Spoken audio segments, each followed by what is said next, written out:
कारण सभा के बाद मंच से उतरते समय पैर में चोट आ गई थी, लेकिन मैं लगातार सारे देश भर में चुनावी अभियान में लगा हुआ था।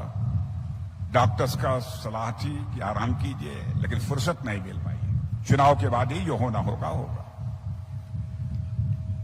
आप सबने बहुत ही गर्मजोशी के साथ स्वागत किया है। फूलों की हार पहनाकर आपने स्वागत किया है, तालियां बजाकर स्वागत किया है और साथ ही साथ मुकुट भी पहनाकर आपने स्वागत किया। बहनों भाइयों, भारत की परंपरा है और शिष्टाचार का तकाजा है। स्वागत, अभिनंदन और सलाम दुआ कभी एक तरफा नहीं होना चाहिए। इसलिए मैं भी अपनी तरफ से शीश झुकाकर आप सभी बहनों भाइयों का हार्दिक अभिनंदन करता हूं। आप सभी का मैं स्वागत करता हूं। जिंदाबाद जिंदाबाद जिंदाबाद जिंदाबाद। भाइयों, पवन कुमार ने भारी भरकम चांदी का मुकुट पहनाकर, चांदी का ही था, सोने का था, कोटेड सोना, चांदी का मुकुट पहनाकर उन्होंने मेरा स्वागत किया है। मैं पवन कुमार को आशीर्वाद देता हूं उनके इस स्नेह के लिए। लेकिन मैं यह मुकुट पवन कुमार के हवाले करता हूं और इस विश्वास के साथ हवाले करता हूं, किसी गरीब परिवार की कोई बेटी शादी होने के बाद यदि घर से विदा हो रही हो और उसके पांवों में चांदी की भी पायल न हो, इस मुकुट को तोड़कर उसके लिए चांदी की पायल बनवा देना, इसलिए मैं आपके हवाले करता हूं। रवि बाबू का जहां तक प्रश्न है, बहनों भाइयों, हम लोगों के बड़े पुराने रिश्ते। घर की मुर्गी साग बराबर होती। आपको लगता होगा कि रविशंकर प्रसाद जी तो घर के हैं, अगल के हैं, बगल के हैं, घर के, आपके थे, आपके हैं और आपके रहेंगे। लेकिन बहनों भाइयों, जब देश का कोई बड़ा मुद्दा ऐसा सामने आता है जिसमें नियम कानून का जो मर्मज्ञ हो, जो अच्छी तरीके से अपनी बातों को रख सकता हो, तो सबकी नजर जाकर जिस पर टिकती है वो आपके रविशंकर बाबू हैं, जिन पर की जाकर टिकती।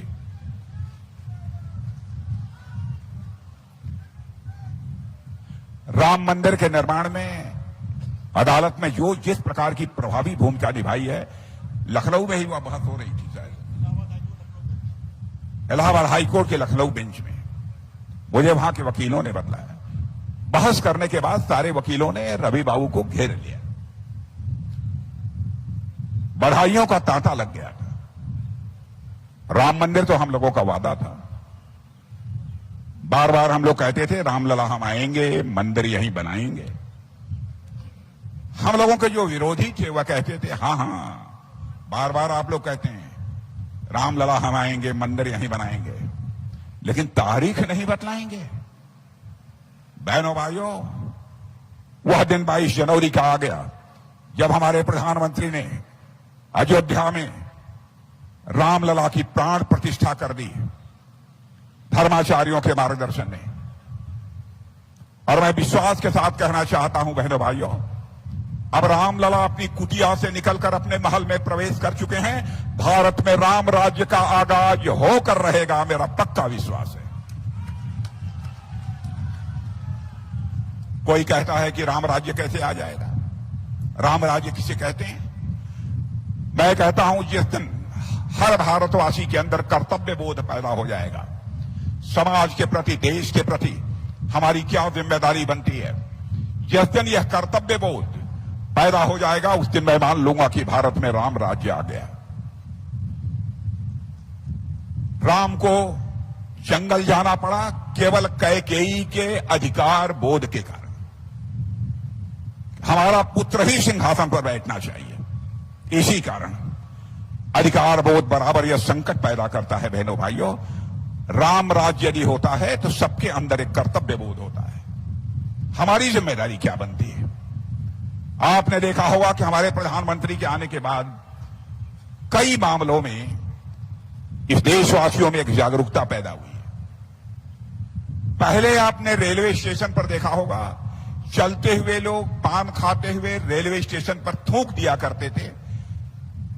यदि कोई पेपर ऐसा है जिसकी कोई उपयोगिता नहीं है तो पेपर फाड़ के लोग फेंक देते थे, गंदगी रहती थी। लेकिन स्वच्छता को लेकर सारे देश में जो जागरूकता पैदा करने का काम हमारे प्रधानमंत्री ने किया है, वह करिश्माई काम है। आज लोग रेलवे स्टेशन पर अथवा एयरपोर्ट पर कुछ फेंकने में एक बार संकोच करते। अब बिहार की क्या हाल है मैं नहीं जानता, लेकिन मैं मानता हूं बिहार में भी ठोकते तो जरूर होंगे, लेकिन थूकते समय जरूर देखते होंगे स्टेशन पर हमको नहीं थूकना चाहिए, जो थूकने की जगह है वहीं हमको थूकना चाहिए। एक जागरूकता लोगों के अंदर पैदा हुई है, इसी को कहते हैं कर्तव्य बोध। हर मामले में इस प्रकार की जागरूकता पैदा होगी, वो दिन मान लीजिएगा कि राम राज्य आ गया। बहनों भाइयों, इस हिंदुस्तान की सबसे विश्वसनीय राजनीतिक पार्टी यदि कोई है तो वह भारतीय जनता पार्टी है। आप कहेंगे कि अपनी दही को तो कोई खट्टी कहता नहीं है, आप भी नहीं कहेंगे। हमारे यहां कोई व्यक्ति झूठ बोल सकता है पार्टी का, लेकिन पार्टी का यहां तक प्रश्न है, मैं दावे के साथ कह सकता हूं, जो हम कहते हैं वह करते हैं। हमारे कथनी और करनी में अंतर नहीं होता है, हमारे कृति और कथन में कोई अंतर नहीं होता। 1951 में हम लोगों ने कहा था कि जिस दिन हमारी सरकार बनेगी, संसद के दोनों सदनों में हमको स्पष्ट बहुमत मिल जाएगा। डंके की चोट पर धारा 370, जिसके तहत जम्मू कश्मीर को विशेषाधिकार प्राप्त है, हम उसे समाप्त करेंगे और करके दिखा दिया हम लोगों ने। राम मंदिर का वादा किया था, पूरा कर दिया। 3 तलाक के बारे में लोग ये कहते थे, आप लोग हिंदू और मुसलमान को बांट करके राजनीति करते हैं। बहनों भाइयों, मैं स्पष्ट शब्दों में कहना चाहता हूं, चाहे इस देश का रहने वाला हिंदू हो, मुसलमान हो, ईसाई हो, यहूदी हो, कोई भी हो, जो भारत का नागरिक हो, हमारे भाई है। हमारे ऋषियों और मनीषियों ने तो यह संदेश दिया है, भारत की सीमा ही क्या, पूरे वसुधा के ऊपर पूरे विश्व की धरती पर रहने वाले लोग ये हमारे परिवार के सदस्य हैं। यह मानते हुए विश्व को वसुधैव कुटुंबकम का संदेश भी दुनिया के किसी देश की धरती से गया है तो भारत देश की धरती से गया। भारत के लोगों का मन इतना बड़ा है। अब 3 तलाक लोग कहते हैं दूसरे धर्म के मामले में। बहनों भाइयों, हिंदू हो, मुसलमान हो, ईसाई हो, यहूदी हो, जो भी भारत का नागरिक है, उसके किसी मां, बहन और बेटी के साथ, चाहे वह किसी धर्म की मानने वाली हो, उसके साथ कोई जुल्म और अत्याचार होगा तो भारतीय जनता पार्टी उसके साथ खड़ी रहेगी। सरकार बने या न बने, इस बात की हमको चिंता नहीं है। भारत ही दुनिया का अकेला देश है जिसने कहा है, यत्र नार्यास्तु पूज्यन्ते तत्र रमन्ते देवा। भारत ही ये